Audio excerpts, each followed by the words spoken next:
Hello, everyone, and welcome back to episode 78 of the Rocket Punch Cast. As always, I'm your host, Cameron Kearns, here alongside the bearded wonder, Will Turkhurst. What's Hi going on? guys. What's going on, man? What's up this week's with Oh, Jeff? Jeez. This week, I don't know. We got that SNES Classic. We did. We're going to talk about that in just a second. I'm still alive. From what? Well, what happened? Oh no. I'm alive. Okay, I guess that is something good you should be happy about. This is a triumph. It's a lot of people struggle throughout the Putting it week. down here, huge success. Oh boy. Oh, jeez. Here you go again. Here you go. I'm sorry, I couldn't help it. No, that's good. Had a great week. Let's jump right into the first kind of thing we always talk about, our table talk. So, overall, apparently we've overlapped and we had a lot of stuff overall to talk about. So, let's talk about the thing that we all want to talk about, the Super NES Classic. Oh, that thing. Yeah. It came out. I have one here. I have the box right here. It's so pretty and cool. It's hooked up right off camera here on a different monitor here. But no, I mean, the Super NES Classic Edition, it's out. Somehow I literally almost forgot about it if I wasn't told about this like a time or two, like a day or two before it released. Had to scramble down to Walmart. Quick story about the Super NES Classic. Went to Walmart. It was the Walmart that was in this area had 30 in stock. I was number 25. And I got there about 2 hours before they actually started selling them. Gotcha. Okay. It was somewhat close, and it kind of sucked. We had to start telling people like, hey, we don't have, we already have the numbers. We're up to 30. Try another store. Their phones were ringing off the hook in the electronics section until about 11:15. Then they stopped, and I was like, oh, it's kind of weird how that stopped. But on the one story I definitely want to mention and talk about as we're talking about the SNES Classic was this is a really awesome moment. I was in line with Chris Scott from Incredible Threat Gaming. Apparently, he was number one. He was number one. That's what happens when you send your wife to wait in line. But it was a really cool gaming moment because Chris and I had our Switches. Okay. We both had Mario Kart. And so we're in line, and Chris yells over the line, he's like, hey, you want to play some Mario Kart? And I'm like, sure, yeah, let's do this. And so on the electronics area table, we actually set up our Switches. Yeah. And we just yelled out, like, who wants to play? And we had two people jump in, and we played Mario Kart. Who doesn't want to play Mario Kart? Exactly. And so for like an hour and a half, we sat there and just with total random strangers played Mario Kart, and it was just a really good feeling to like.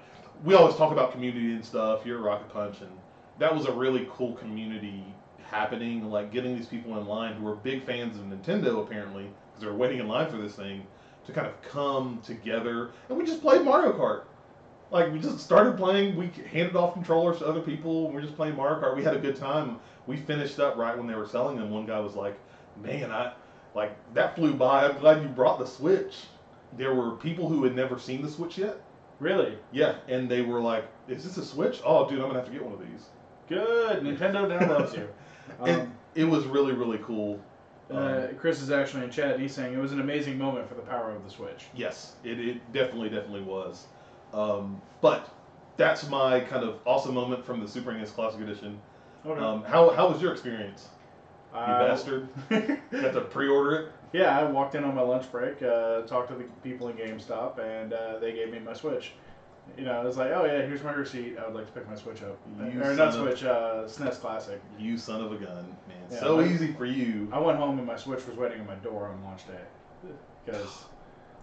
I actually went. I pre-ordered mine on GameStop, Yeah. but no. But no, as far as that goes, though, there was an interesting conversation that happened. I was wearing my Destiny Guardians to the Rescue shirt. Mm-hmm. I go in, and there was a whole conversation that spawned just from my T-shirt about Destiny 2 with like 5 people in the GameStop. Wow, really? Yeah, and it all started with the clerk be like, oh, where can I get that shirt? And I'm like, oh, you can't. they don't make it anymore. She's like, well, no, it was one of those because it was part of the whole like you donate and they send charity relief towards Tibet or wherever the earthquake was that wrecked the entire nation. And so it was one of those like, oh hey. Anyway, it was just cool because all of a sudden it went from this to, oh hey, let's talk about the gear we have in Destiny, and everyone's pulling their phones out and pulling up the Destiny app. Oh really? Yeah, it was like it just turned into a big gear talk. It was great. I enjoyed it. That's actually that's pretty cool. What have your thoughts been on the Super NES Classic so far? Honestly, I've played it like once because I've been working late shifts, and well, the gear grind in Destiny continues. So. Okay. Oh, I've played it a little bit as well. My wife and friend, Credible Threats, Chris Scott's wife, they played Donkey Kong Country. I watched them play. Mm-hmm. Per Chris Scott, I played a little bit of Zelda Link to the Past because I've never played that one. My first Zelda game was Ocarina of Time, and so it was really cool. I like the nostalgia. I have it on my desk, so if things get really slow, I just play about. I just play it around like, ooh, this is fun, this is awesome, da da da da. And so it's really, really cool. I have not played Star Fox 2 yet. People have been. I think you have to beat the first episode in Star Fox in order to play the second one. Oh, okay. So it's like a hang up and stuff like that. But it's totally fine. I've had my fun with it. I'm going to continue to have my fun with it there. So I'm not too concerned that I'm definitely going to get my gameplay's worth out of it. So there. What about what games have you been playing on it? On the Switch, I fired up Legend of Zelda: Link to the Past, and then I was like, wait a minute, I can't take this with me, and I'm going to want to play this on lunch. Pulls out 3DS. Oh, I have a Link to the Past on the 3DS. Let's start a new save file. Really? Yeah. Oh, Jesus. Actually, how many times will I buy these games? I don't know. It does sound like we are getting a little bit of mic issues here, so it's a fun part about a live show. I'm going to step off camera and fix a mic issue. Hold on a second. Talk to the people, Will, about the SNES Classic. So I do like how that if you have it closed and it's not got anything plugged into it, they do have the original looking controller plug-in ports there. That is quite enjoyable for me. And then we have obviously the switches that flip forward and back. I'm good with those. I don't know. It's just one of those that I like how tiny it is. Apparently, it's the same circuit board on Breakdown as the NES Classic Edition. Yeah. So that's a thing apparently. Yay! Oh, audio's Credible fixed. says audio's fixed. Totally my fault, Chris. You can blame me in chat and later on. Totally forgot to hit a setting. Yeah, hit me on the hand. Yeah, okay. My bad. Totally sorry, stream. But no, I think I'm over here monkeying with the settings in GarageBand. No, but the SNES Classic is really awesome. I'm very happy I've gotten it. I've talked about on the stream before that the NES Classic was cool, but it wasn't the one that I wanted. I was like, if there's a SNES Classic, I'm getting it. Oh no, absolutely. I just wish there were more games on there or other games like Chrono Trigger and that old Power Rangers side-scrolling beat 'em up that I spent hundreds of hours the Power playing. Rangers movie. Yeah, like the OG one.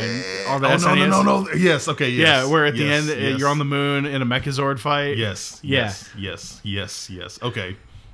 But I mean, generally speaking, SNES Classic has been great. I will definitely mention as well, the stock seemed a lot better.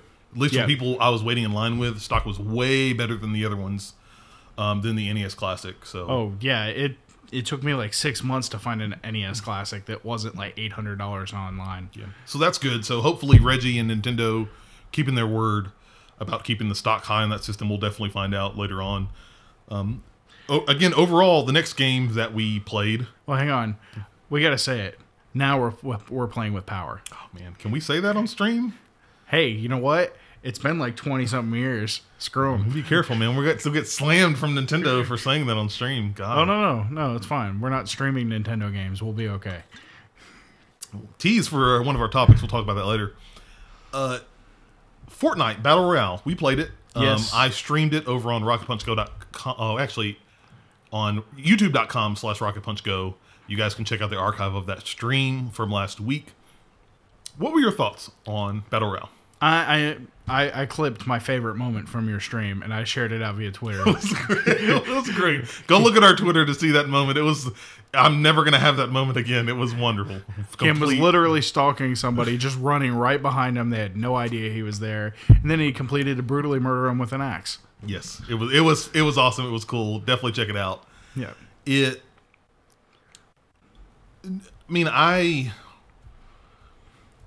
is PlayerUnknown's Battlegrounds. At least we've never played it, but we've watched it.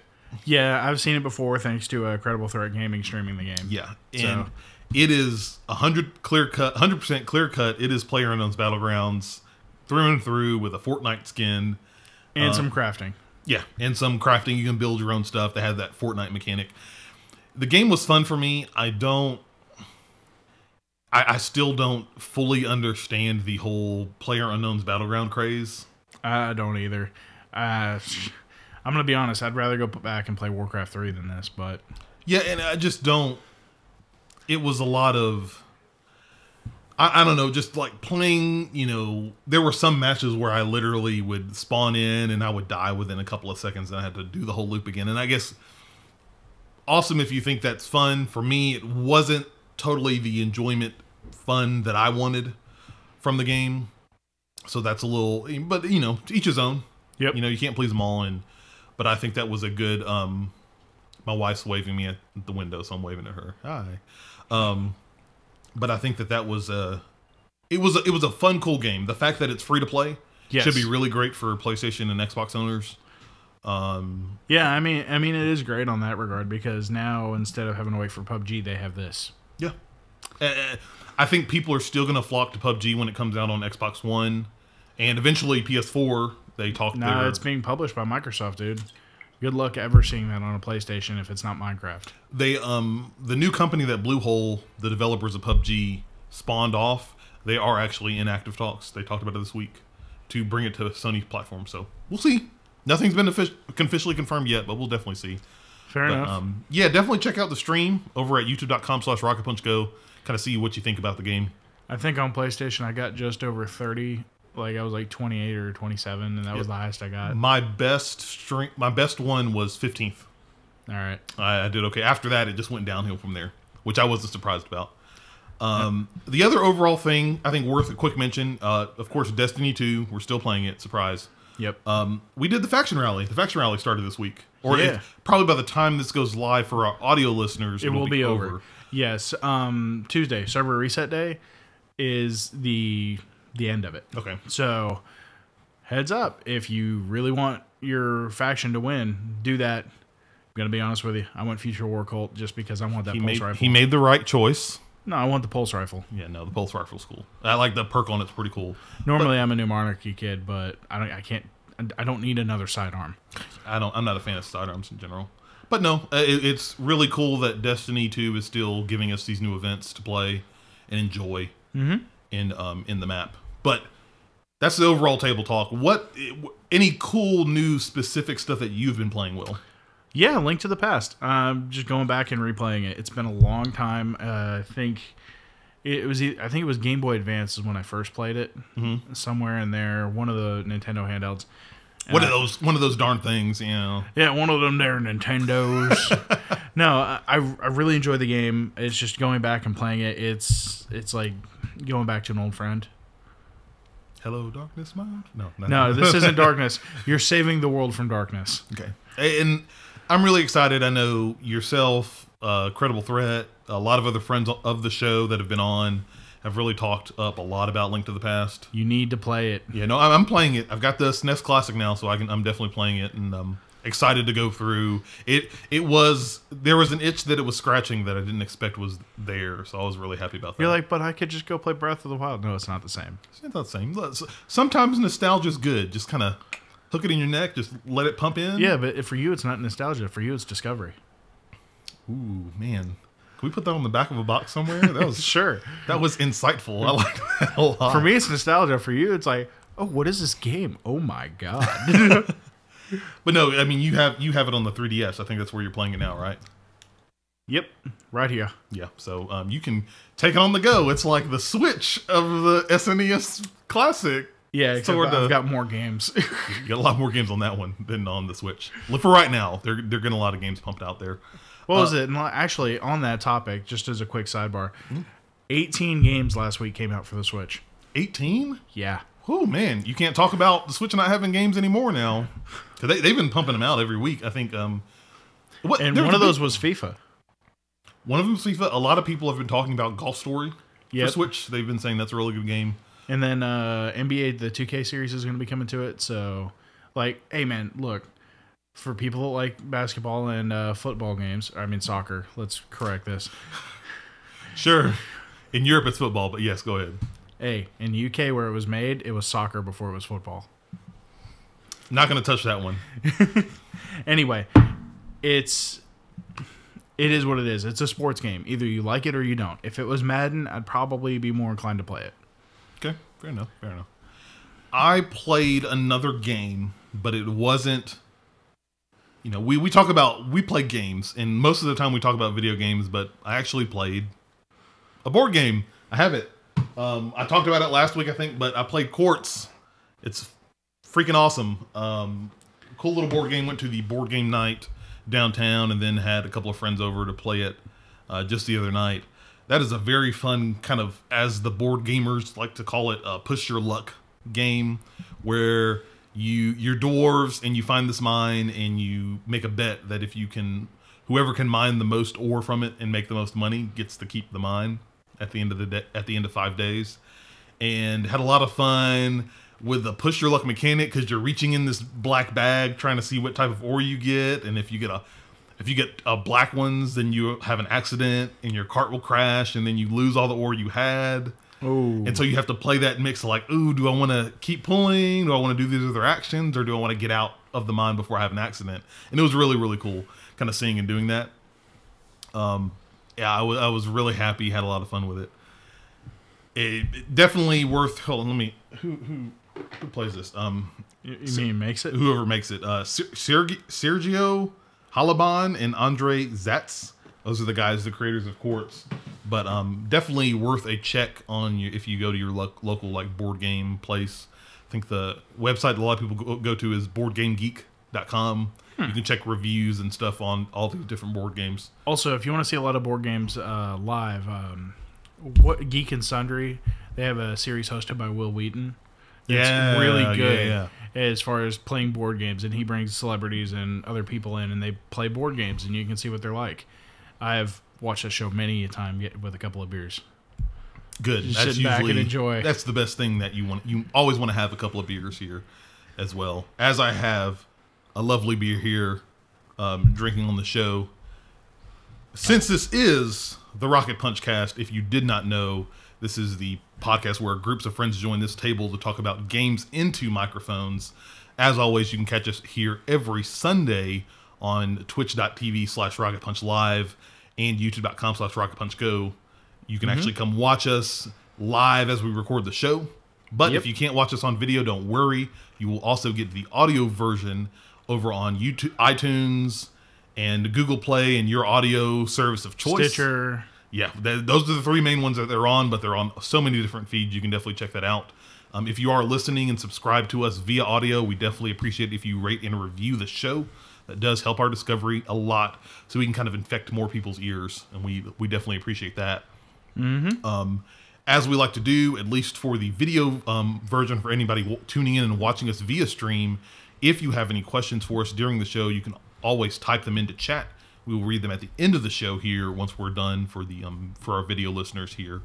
But as always with Rocket Punch Cast and all of our content, you can always go to rocketpunchgo.com. That is the one-stop shop. You can always check all of our content, our podcasts, our streams, everything. That's your one place that you always need to know to get our content. If you are loving our content and you want to help support us in any way, you can definitely swing over to patreon.com/rocketpunch for as little as $1. You can help keep the lights on in this small little studio room to help keep the show going and keep us doing the events and stuff that we like to do for you guys. You also get some cool swag as well in the process for being a patron as well. But if you don't want to be a patron, that is totally cool. Listening to us, subscribing to us, we have most of our stuff for free. Consuming that content definitely always helps us out. And new items. We have to bring this up. Yes. Number one, we have people that are watching us via YouTube and Twitch. It's not big news, but it's news. It's cool. Yeah. Yes, it is. We want to say thank you to everybody watching us on stream, whether you're on Twitch or YouTube. We have just received the email to become Twitch affiliates. Yes. And for people who don't know out there, there's you're just a streamer, then you have your Twitch affiliate, and then you have your Twitch partner. We're not at the partner level yet. If we can get there one day, that'll be awesome. But being a Twitch affiliate will, I believe, definitely help us be more discoverable on Twitch and on streaming platform. And I think after talking, I know Will and I talked a little bit about it as well, we are going to kind of join into the Twitch affiliate program as well. So that does mean that if you are watching us on YouTube as well, we won't be able to stream the show on YouTube going forward. But it's totally cool. You can still catch us over on twitch.tv/Rocket Punch Live. That's going to be the main place where we stream Rocket Punch Live and the Rocket Punch Cast episodes from henceforth. Yeah. Now, if you don't like Twitch, and that's cool, some people stick to their platforms and they're cool with it, you'll always be able to catch the archive a day or two later over on YouTube. Yes, we will still be posting the archives of all of our streams over on youtube.com/RocketPunchGo. So if if you can't do Twitch for any odd reason, that's totally okay. We'll still have the archives. But if you can do Twitch, just join us on Twitch. We're still going to be there. We're still going to have all of our crazy shenanigans and whatnot, so that'll be cool. Yarg. There. And the other other announcement we have to make is it's our community events as well. We are in October. By the time you're listening to this, well, it is while we're recording this as well. It's October. So we have a lot of community events going on. One of the big ones that we will be having this month is Hollow Week. If you tuned in last year, we had a cool little Hollow Week episode the week around Halloween, where we kind of did a lot of spooky themed stuff. We're doing that again. It's Hollow Week 2, the return of Hollow Week. Yes. So we're super excited about that. We are in the planning stages of getting that planned up and going in, and we're going to have a lot of streams, a lot of spooky cool stuff and spooky themed content going on that week. And if you're tuning in, you might just be surprised. We're actually also we may be giving away some goodies for people that are tuning in and streaming and listening to our content as well. So definitely it's going to be the last week in October. You can go to rocketpunchgo.com, check the community events page that will have the exact dates and times, and we'll put the schedule up on there as well to let you guys kind of know what's going to be happening that week. But we always had fun with that. Oh, yeah. We're super excited. Be prepared for the too spoopy for you. Too spoopy for you? Yeah. I like that tagline. Hollow Week 2, Return of Hollow Week. Too spoopy for you. No. It's not going to be Hollow Week. It's Hallow Week. There you go. You know, like Halloween. Come on, Chris. He's making cracks. It's totally fine. He can make cracks in chat. It's totally cool. But yeah, no, definitely get ready for that as well. We're going to be tuned in and having fun with that. That's one of our big events for the month of October. So we're super excited. Now let's move on to the other section that we always like to do, our Patreon section. This section is specifically designed for all of our patrons and everybody that's helping us over at patreon.com/rocketpunch. Some of the big thing we always like to do is if you are supporting us at the $10 or more tier, you actually get weekly shout outs on our podcast episodes. So we do want to give a shout out to one of the patrons at that level. We talk to him all the time, Mr. Chris Scott from Credible Threat Gaming. Again, he has been a big supporter of Rocket Punch and helping the show out, not only with Patreon, but also with the show, kind of joining us on the episodes as well. You can always check out Credible Threat Gaming's content over at crediblethreatgaming.com. They stream every Tuesday and Thursday at around 8:30 p.m. Really great content. Again, they've been streaming PUBG. I think last time they were streaming The Sims 4, so it was an awesome game. I wish I would have tuned in for that. That would have been cool. If I hadn't been at work at that time. Yeah. Right. And you can also find him on Twitter at RealCTGaming. That's where you can find him at Twitter, so that way you'll stay in the loop on all the streams and stuff that they have going on. But again, thank you, Chris, as well as all of the other patrons for helping support us, keeping the lights on here in the studio. We really appreciate everything you guys have done to kind of keep the show going as well. And we thank you for that. Hey, Pinball Desirables, we love you too, bro. Don't worry about it. Okay, so now it's time for topics of the show. We're gonna jump right in here. The first topic we have. Are you okay? Are you scared? No, we're good. Okay. We're good. This is just a weird one. It is a very weird one. Nintendo. We talked about it. We gave a little hint earlier on the show. We love Nintendo, but they baffle us. We do love Nintendo, but sometimes they get a little what's going on? I feel like every time they're on a high note, somebody at Nintendo's like, what can we do to screw this up? Someone pull a shotgun out and shoot one of our feet, please. Yeah, let's do this. So we're going to talk about the new announcements from Nintendo about their partner program and streaming, live streaming specifically. Yes. For people who have not tuned in, Nintendo kind of rolled out an announcement, basically kind of summarizing it up.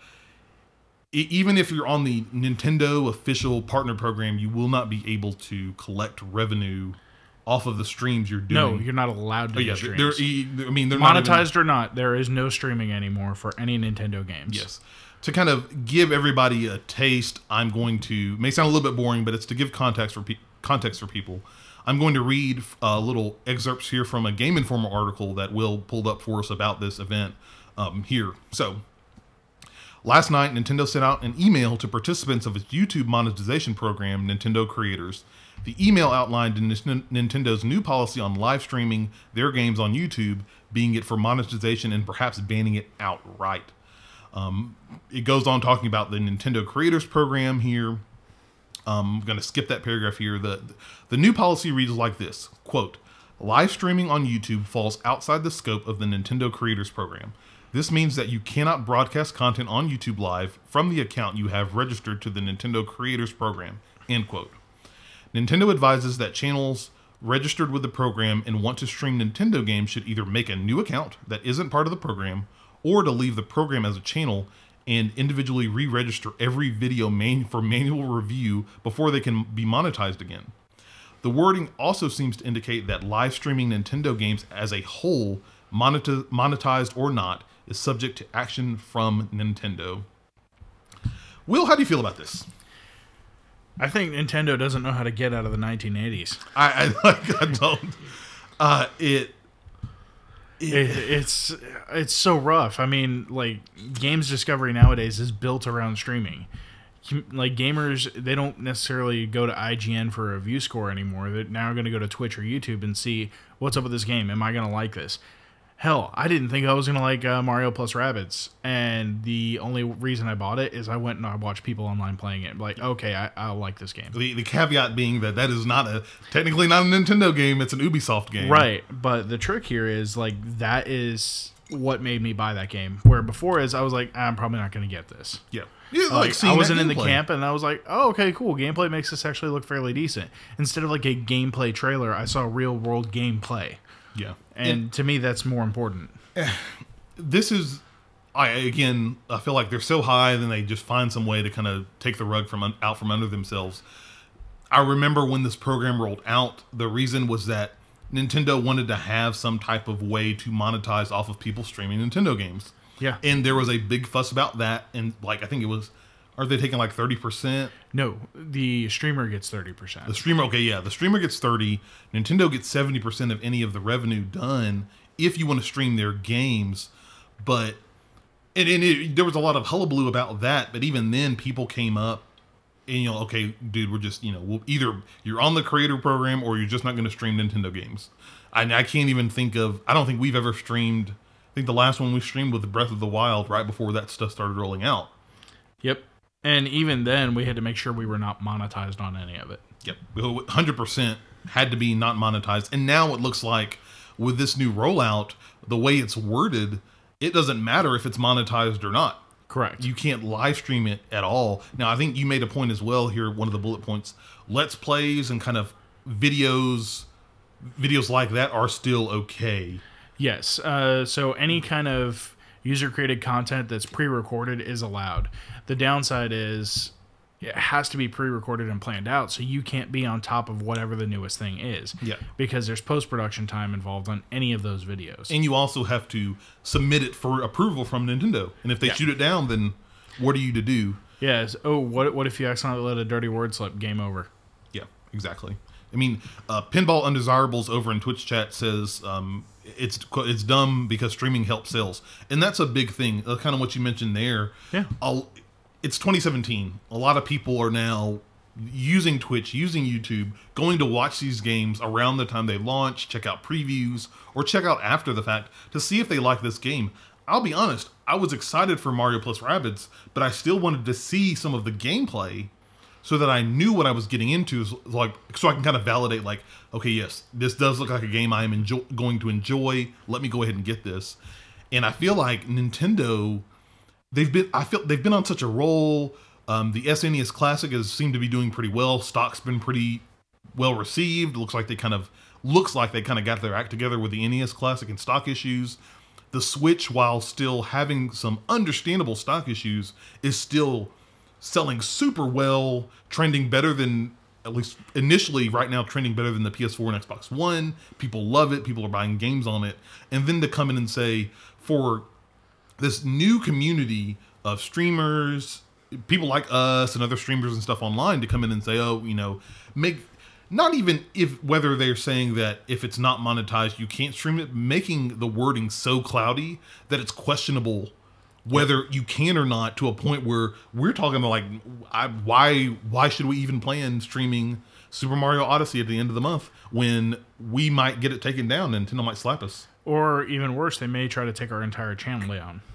Exactly. Which is, it's unfortunate. I'm going to be honest. I have no plans to stream Mario Odyssey at all, ever. Just because I don't want to deal with Nintendo's craziness on there. I just don't want to deal with it. It's too much work, and to potentially put Rocket Punch in jeopardy as far as our YouTube channel is not worth it. Yeah. Credible Threat over in Twitch chat says, is it a strike or a claim? Because a claim means you make no money, but you can still get an audience that way. I believe he's actually responding to Pinball Undesirables talking about their AC/DC or KISS pinball games. Okay. Some of the pinball games up earlier than that. Yeah. But I had Pinball Undesirables. He's got a legitimate point. I mean, he was interested in Cuphead, and he saw the streamers and people play it, and now he's probably not going to get it. But I could look at Cuphead personally and be like, I don't like the art style. You're a fool. Are you? I don't like it, and I'm going to be real. It's not for me. You're a fool. No, I really will not be buying Cuphead. It's funny because that's another teaser for the next topic. But it if you are interested in Cuphead, we will be having this quick plug. We will be having a Rocket Punch Live stream of Cuphead this week, this upcoming Thursday at 8 o'clock Central Time. So definitely tune in for while that. I'm at work. Yep. So let's see, you don't have to worry about it. Yep. But yeah, I don't understand Nintendo's kind of maneuverability on this. I'm not sure what they're trying to gain, if they're wanting to lose money.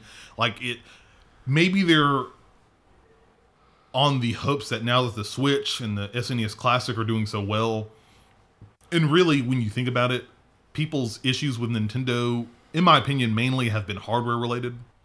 Their software, everybody loves Mario, everybody loves Zelda, everybody loves Metroid, all their first party games, people love them. And for the most part, if you put those games anywhere, people would buy them. Kind of generally no questions asked. Typically, yeah. I mean, heck, they put a game on iOS and it sold like bonkers.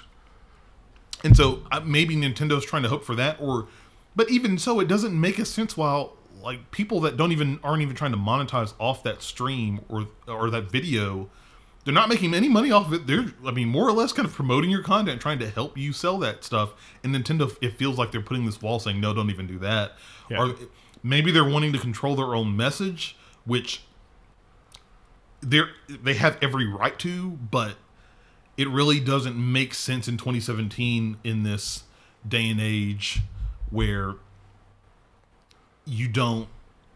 everybody's streaming their games. People, we've talked about the streaming stuff on the Rocket Punch cast before, that technically, yes, people have the right that if they don't want you streaming their stuff, they can make you take it down. This is for Chris Scott. While you're still talking. Audio listeners, you can't see it, but Will is showing off his hoard goodiness. Oh, yeah. No, he's saying my opinion doesn't count because I'm a 40. I hate to break it to you, buddy. But it shouldn't matter. It boggles my mind why Nintendo is doing this. Like, let people get your games out there. That's what everybody else is doing. All it can do, it doesn't hurt you. All it can do is help your sales, especially Nintendo, where most of the games they make are good or great. I mean, Breath of the Wild, Odyssey's coming out, and from what people have been previewed on the game, it looks awesome. They have almost every first-party game they've released since the Switch came out is 1 million copies plus sold. ARMS, Splatoon 2, Breath of the Wild. Like, they're on a roll here. Mario Kart. Mario plus Rabbids, which isn't even a Nintendo game yet. But they get money from the licenses. Yeah, and it's their best third-party selling game. Yeah, it's their top-selling third-party game. And it just doesn't, it just doesn't make any sense to me. I mean, do you think we'll ever see... Do you think Nintendo could ever change their policy on this? Do you think this is just the way it's going to be from here on out for Nintendo games? I hate saying this, but we would need to see Kimishima-san go. Really? Yeah, he would need to no longer be in charge.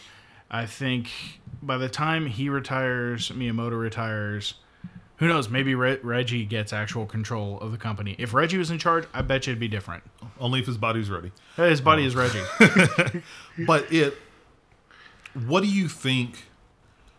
What are things that Nintendo could do to keep control of their message and be more friendly to the streaming community? Well, like, is there a way that, like, even after all this stuff and all these news coming in and out, is there a way that Nintendo could still reach out to the streamers and people like us and, like, people watching and say, hey, here's a way you can stream our content and show our stuff and enjoy Nintendo games while streaming on Twitch or YouTube?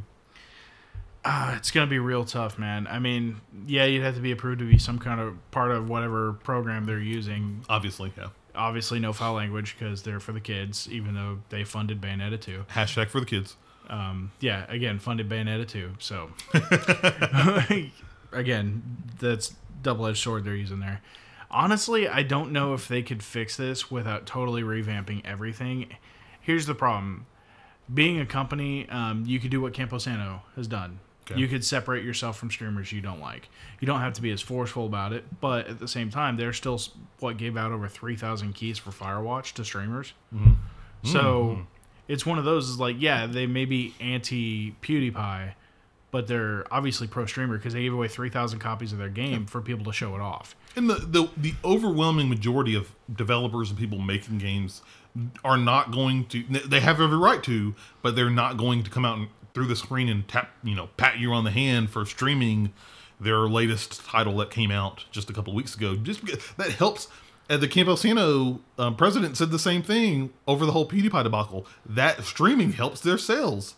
Yeah. And I think even not only for smaller games, but for larger games as well, it helps generate that buzz, especially for people that, I'm on the fence. I don't know if this game was right for me. They watch the gameplay and like, oh, you know what? This is totally right for me. Oh, yeah. I know. And yes, pinball undesirables. Nintendo would not allow reviews if they could get away with that. I agree with you. If they could control every single aspect of their message, they would. I think a couple of people would if they could get away with not having reviews and stuff. That's I think Bethesda would topic. be on that train too. Totally different topic. No, I believe Bethesda would be right there with them. Yeah, I'm thinking the same company too. Yeah, most definitely.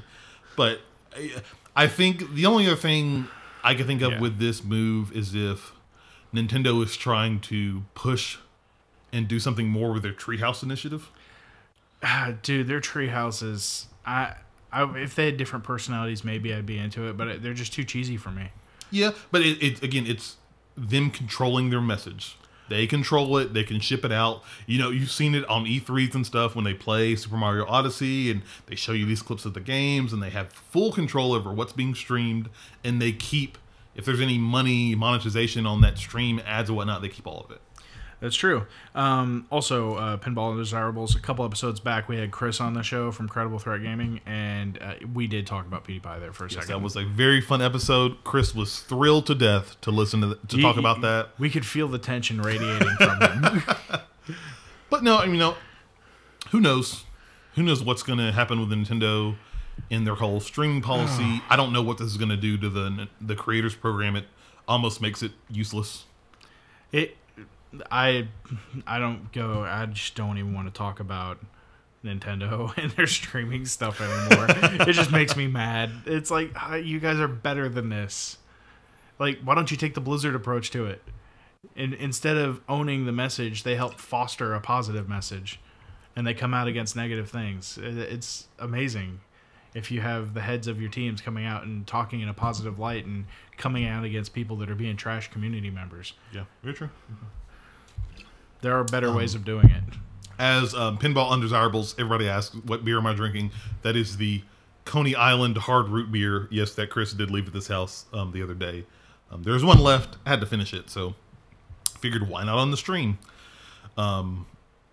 So, moving on to the next topic. Again, we're so good at teasing these topics. I can't believe it. We're going to talk about a topic that I kind of got piggybacked off of an article I saw online, and I've been thinking about this before, but I think this article kind of brought it to light.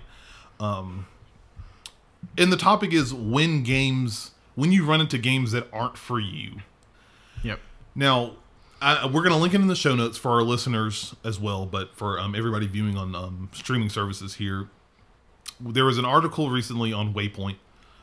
The title of the article is "Sometimes You Have to Accept Some Games Aren't Made for You."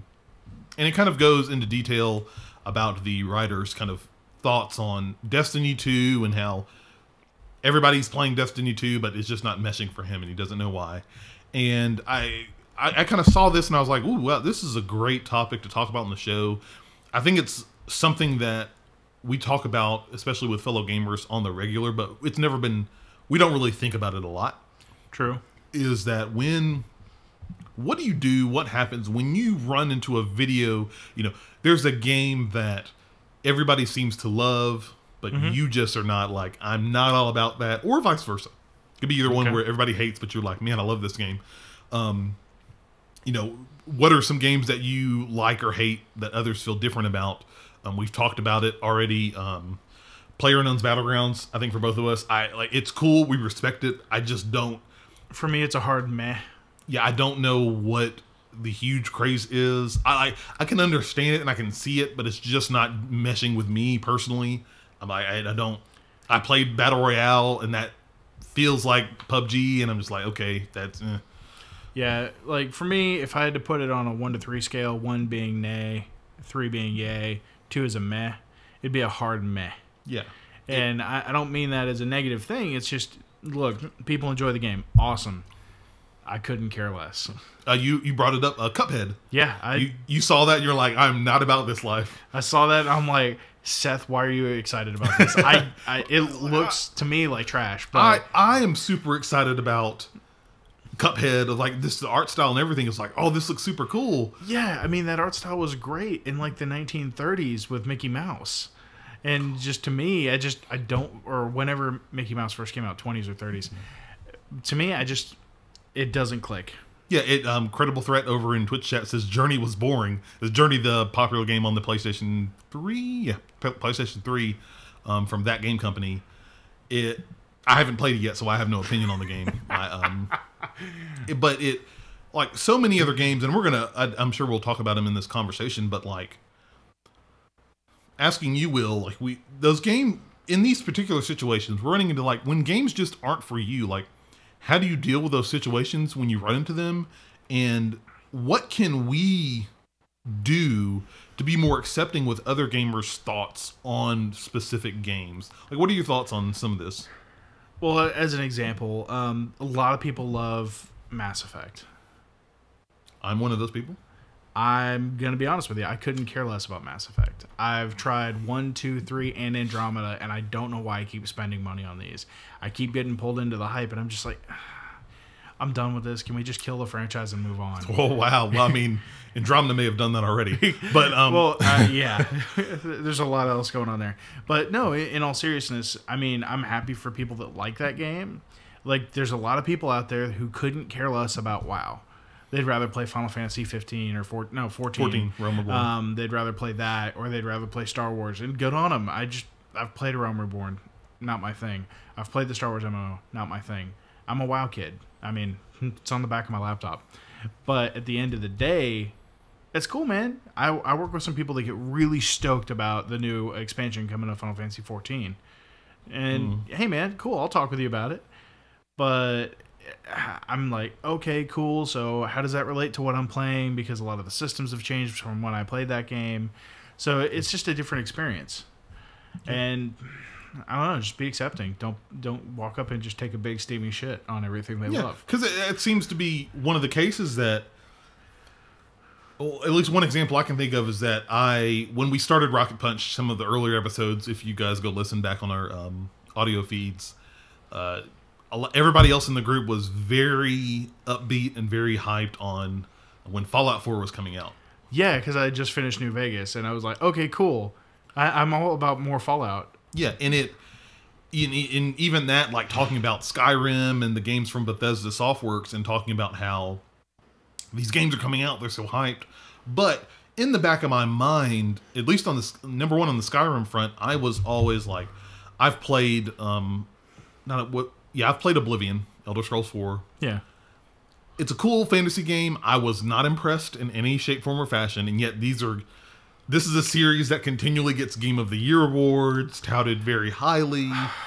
And so, yeah. But you said bought into the hype. I said, okay, well, I've never played the Fallout franchise. I'm going to give this a shake. Went out, got Fallout 4 on launch day. But to me, other than the post-apocalyptic aesthetic, it still felt like Skyrim. Like you're first person, you just have guns instead of swords. You're finding all these weird, quirky things. The graphics weren't.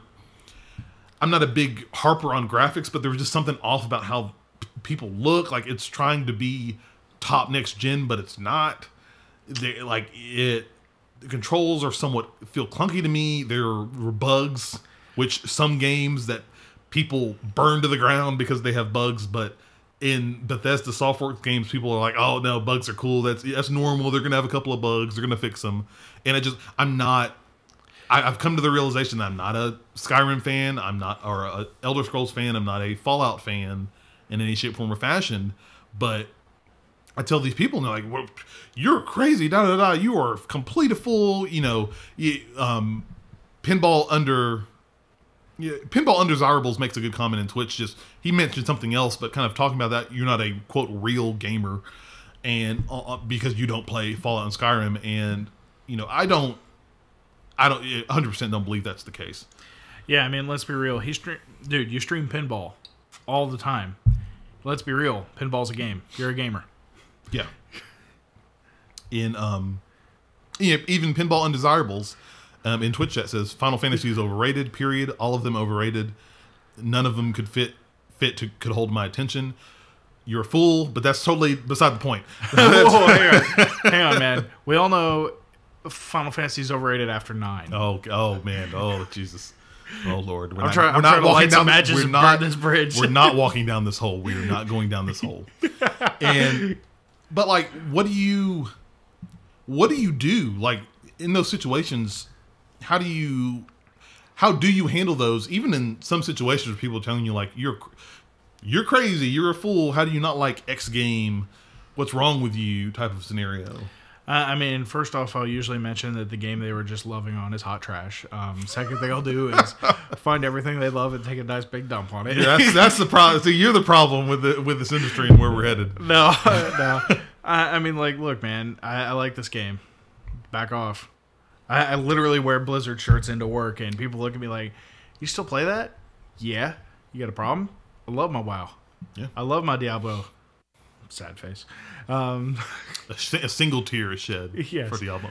No, man. I'm actually thinking about going back and replaying Warcraft 3. Like, I love these old games. I don't care what anybody says.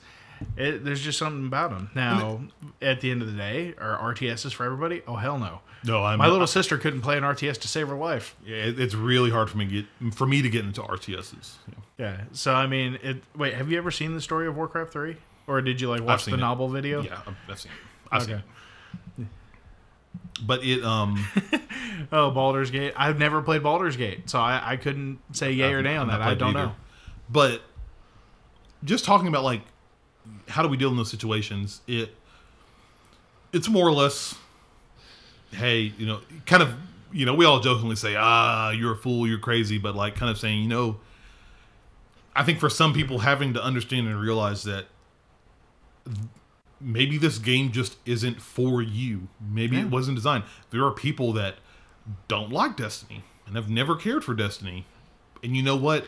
I guess the big thing, and kind of into the other question, how can we be more accepting, is that understanding that not every game is made for everyone. There are people that don't like shooters so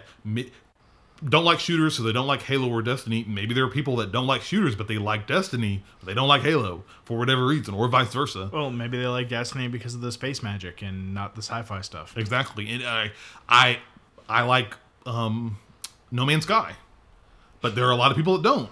And I like No Man's Sky now. I've enjoyed it for what it is, and that's just I played version 1. I was there too. I remember. I was there too. But what can we do?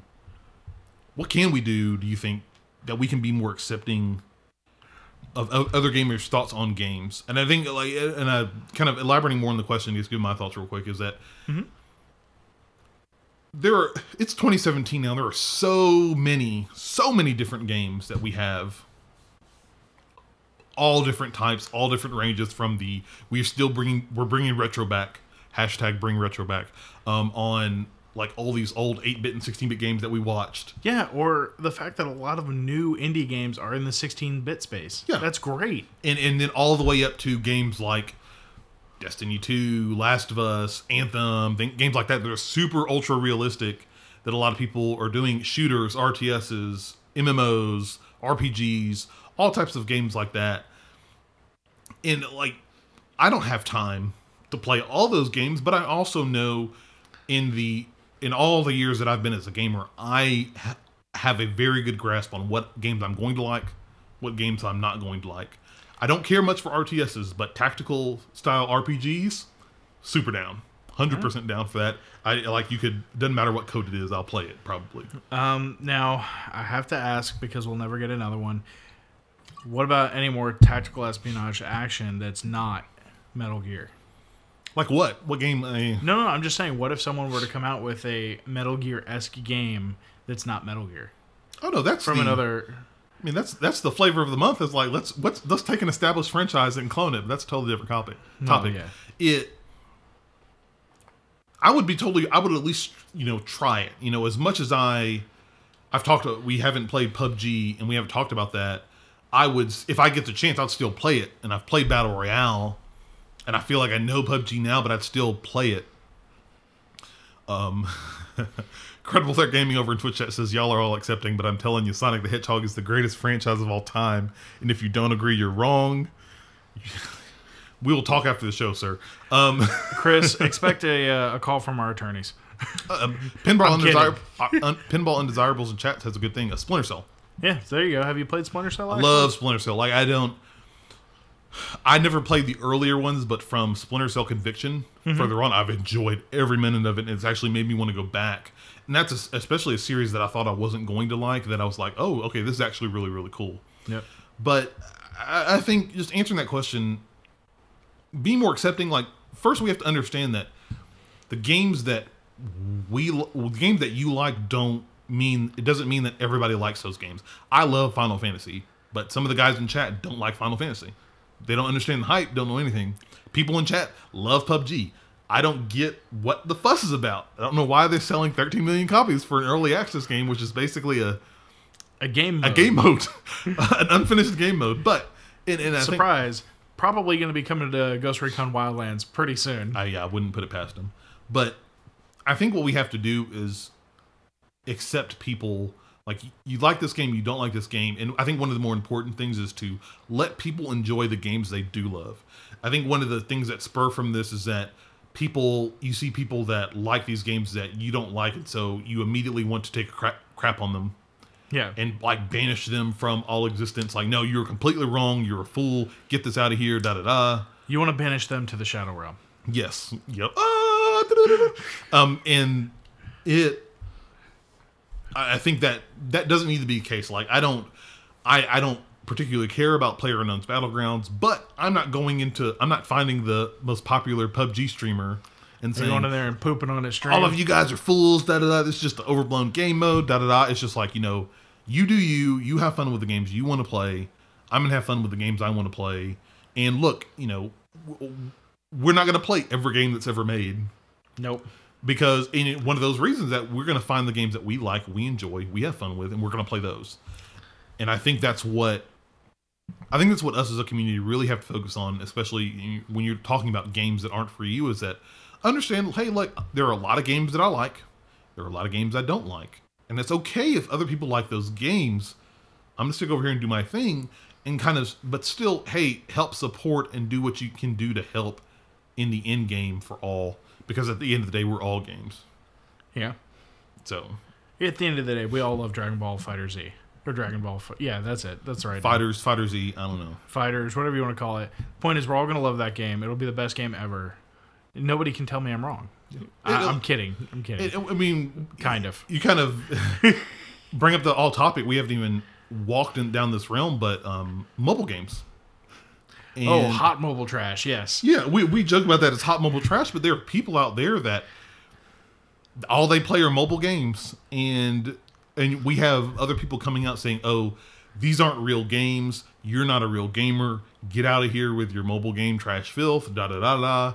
And it's just, it's a game. It functions as far as the definition. It is a game, so oh yeah, if they're playing it, if I'm playing my Dokkan Battle, I know it's hot trash, but it's still a game. And you still like it. Yeah. I like that hamster wheel because it kills time. If that's what you're looking for. And I get shiny Super Saiyans killing things in front of me. So yes, it's great. But kind of that example, doing that even with mobile games and mobile gamers, or even just with traditional console gaming and stuff like that, does not help us as a medium move forward.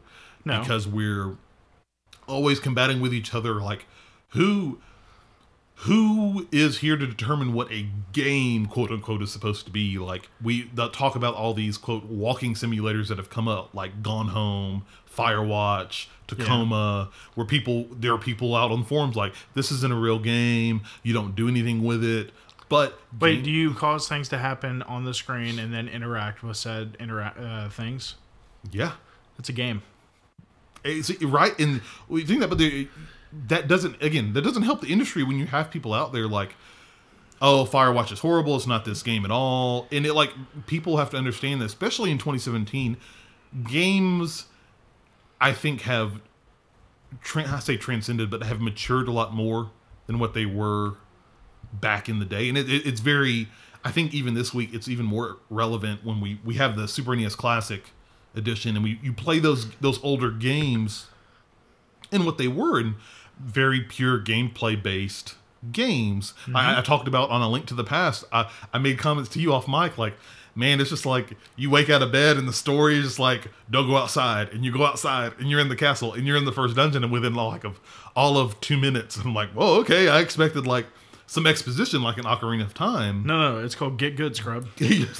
Apparently. And then you come down here to the 2000s, 2010s, when you're having games like The Last of Us and Uncharted, Halo games, or you're having this huge expansive story that you're here and talking about. So not only are you having this gameplay, but you're having the story, and you're using all the graphics, and music has become a much bigger deal in gaming. Yes. And we've matured, and I think that holding on to the fact that people are saying, oh, that's not a real game, kind of still thinking about the older days where it was pure gameplay and stuff like that, it's not right. My thoughts. Well, I'm going to go ahead and quote Pinball Undesirables from chat. I know, right? Unless it has solenoids and a ball bearing moving around, it isn't a real game. So, I mean, everyone's got their definition of a game. Yeah, they surely do. They surely do. But it's just pure mechanical pinball action. Fair enough. Kind of rolling in that, it just doesn't. We've matured and kind of grown up. Games are changing, and games are getting a lot different than what it was back when we were kids. They're becoming more cinematic. Yeah. And as people like to say, gaming has become this art form where it's not just gameplay, moving around, killing stuff on the screen. You can have games like Journey in games like Flower, where you just a flower's floating on the screen, or Gone Home, where you just a walking simulator. Didn't the Smithsonian actually accept some games as art into their museum? I believe so. We'd have to fact check us on that, but I believe that is the case. You're correct. So, again, showing that is available and that is on there. And as far as just the topic on when games aren't for you, I would, I try and do it. We try and challenge ourselves with it every day. But people that are watching on the stream, people that are listening, like, go out there and you're going to have all these different games, and some of them aren't going to be for you. But still giving them a chance. You never know. And also being respectful to the people that do love those games. There are people that are diehard sim fans, diehard. And Sims are cool, but I'm not diehard into that. But still, they are gamers. And still respecting their fact that, hey, I'm going to play this game. And you're like, that's cool. I'm going to play this other game. Yeah. Play games, because at the end of the day, we are all helping the industry as a whole. I mean, the fact that people are, oh, let's try this, has brought gaming to what it is now. Billion-dollar industry. Multi-billion-dollar industry. Yeah, as opposed to what it was then. We've grown a lot. And I think that if we can continue to adopt this, hey, even though this game isn't for me, I respect the fact for people that are going to play it. That's only going to continue to push the industry forward to try new, awesome, exciting things. I mean, I think the big one right now is VR. Yeah. Is that some people don't care much for VR, but there are experiences that could be had. Oh, yeah. No, there definitely are. Gaming. And I'm going to have to go with Credible Threat. As far as there's just too many games, he's going to stick with his interest, and sorry, the rest of the world's opinions, ain't nobody got time for that. Yeah. I mean, if you want to continue to play trash Sonic games the rest of your life, feel free. Oh, snap. Still love you, Chris. But, yeah, I mean, at least those are my thoughts. No, man. Yeah. I've got like 250 games in my Steam library and another 150 plus on my PS4, and it's just trying to keep up with the backlog has become insane. It's crazy nowadays. It's first off, Humble Bundle is a pain in the backside because $12 they keep giving me crap, and it's just like, I'll never play this game. But hey, they're good news for people if I'm never gonna play those games. We may give them away. Who knows? Ooh, we might do that. Any final thoughts on the topic? Video games that aren't for you? Yeah, I mean, there's plenty of games out there that aren't for me, just like there are plenty of movies that aren't for me. I don't watch scary movies because I go in and I'm like, oh, don't do that. That's stupid. Oh, I would have shot him already. Like, I'm sorry. Oh, the clown in It. I would have went in there with a shotgun and several grenades. I'm sorry. This is just like game over. Let's go, buddy. As you're crawling down the drain, like, okay, I got my just point it down the drain. Bop, bop. Oh, out. There's a grenade. I'm sorry. There's so many things in these horror movies that it's just like, really, guys, I'm sorry. This doesn't scare me. This is stupid. I watch it and I'm like, no, get out of Dodge. If you can't kill the thing, leave. Okay. So for me, when it comes to games, sure. Viewers on Twitch and listeners on the audio format here, what do you guys think on the topic of video games aren't for you? How do you work out and go through that process of when you run into the situation? What can we do to help be more accepting with other gamers' thoughts on games you like or don't like? Let us know. Tweet us at Rocket Punch Go. Let us know your guys' thoughts on that particular topic. I'm very curious to know what you guys think. It's a kind of a big overall topic, but I think, again, if we can if you understand that some games aren't for you and you're accepting of other people's reasons for liking that game or not liking it, and move forward as an industry, we'll get better and better games, and everything will be a much less toxic place. 100%. Yeah, unfortunately, internet trolls are everywhere. Yep, 100% they are. That is it for this episode of the Rocket Punchcast, episode 78. Again, guys, thank you guys so much for joining us over on Twitch and YouTube. Again, I want to remind everybody as well that we're so happy we got Twitch affiliated.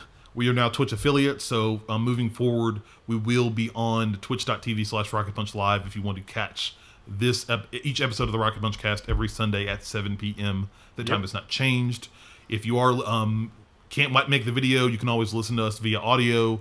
Those go live every Tuesday over on your podcast service of choice or at rocketpunchgo.com. where you can always find all the content that we do here at Rocket Punch. Any final words?